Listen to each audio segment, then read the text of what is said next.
an iPhone 14 Pro Max allegedly belonging to one of the victims. The accused person was, however, admitted to bail in the sum of 500,000 naira. The court thereafter adjourns the case to August 1, 2025. Meanwhile, the Commissioner of Police for Ondo State, Adeboale Lawal, has announced a heightened state of surveillance and intensified community policing around Adekunle Ajashin University, Akungba Akoko. These moves come in response to the recent brutal killing of 2 students at the institution. Commissioner of Police Lawal revealed that he has directed both the area commander and divisional police officer covering the AAUA area to undertake aggressive surveillance, frequent patrols, and stronger community engagement to enhance the security of students both on and off campus. He said the personnel are to provide regular updates on developments in the area. The postponed SS2 joint exam promotion examination will now take place on Thursday, July 24, 2025. This rescheduling affects the English language, commerce, and woodwork papers, which were originally scheduled for last week, Tuesday. The Ondo State government made this change following the federal government's declaration of a public holiday to mourn the passing of former President Muhammadu Buhari.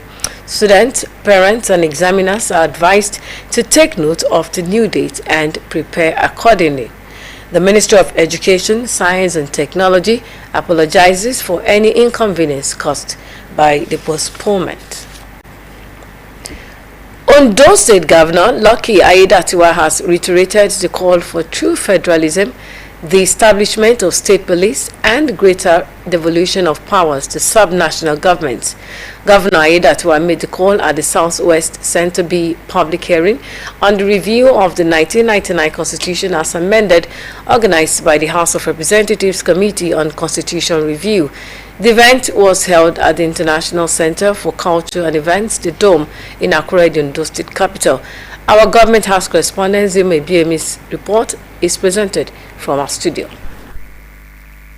It was a gathering of key stakeholders from across Ondo, Ekiti, and Osun State as discussion on the future of Nigeria's constitutional framework took center stage, welcoming the delegates and the review committee led by Deputy Speaker of the House of Representatives, Benjamin Okezi-Kalu. Governor Aiyedatiwa described the public hearing as a pivotal moment in Nigeria's democratic evolution and a chance to reshape the structure of current realities and the aspiration of the people. The governor acknowledged the 13 thematic areas and over 80 bills under consideration, revealing that Ondo State had already submitted a detailed memorandum outlining its position on critical national issues. This current exercise is a timely and laudable endeavor aimed at bringing the Constitution in line and strengthening it to accommodate the critical concerns and the most pressing needs of our citizens. It is an exercise that presents an opportunity for us to re-examine the framework of our governance structure, to identify areas that require reform, and to make informed amendments that will enhance the stability, security, and development of our great country.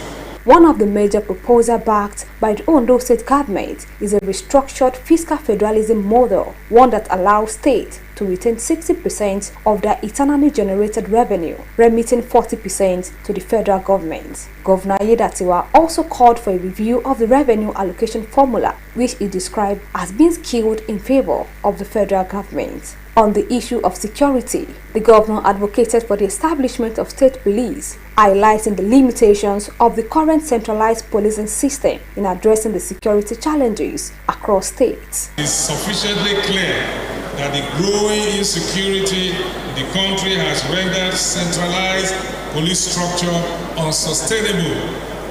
The centralized police institution has tried its best, but it has become overwhelmed. These crimes continue to thrive due to delayed response to crimes, a lack of local intelligence on the part of the centralized policing architecture. therefore call for the establishment of state police to strengthen internal security.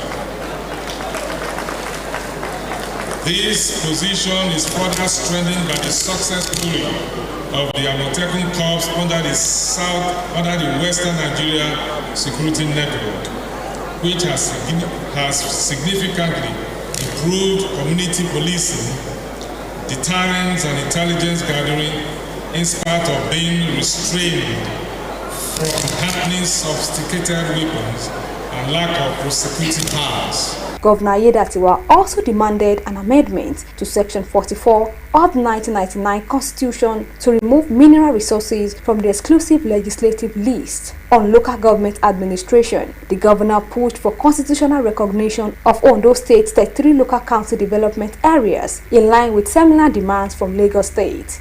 In Ondo State, we have functional 33 LCDAs duly created by the state government. We strongly advocate that the proposed bill be expanded and these 33 LCDAs in Ondo State be recognized as fully fledged local government in the first schedule of the Constitution.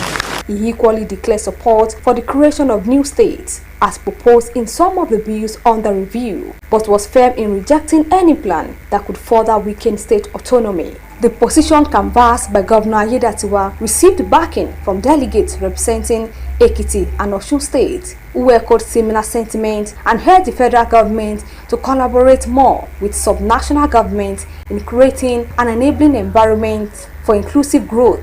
We have inclusive governance, which has about 3 bills aiming at creating reserve seats for women and physically challenged persons. Goodwill messages from various stakeholders underscored the significance of the constitutional review process, with many calling for sincerity of purpose, commitment to implementation, and a people-centered approach to governance reforms. As Nigerians continue to seek a more equitable and functional federal system, the voices from the Southwest Zone are united. It's time for a constitution that reflects the needs of the present and the promise of the future.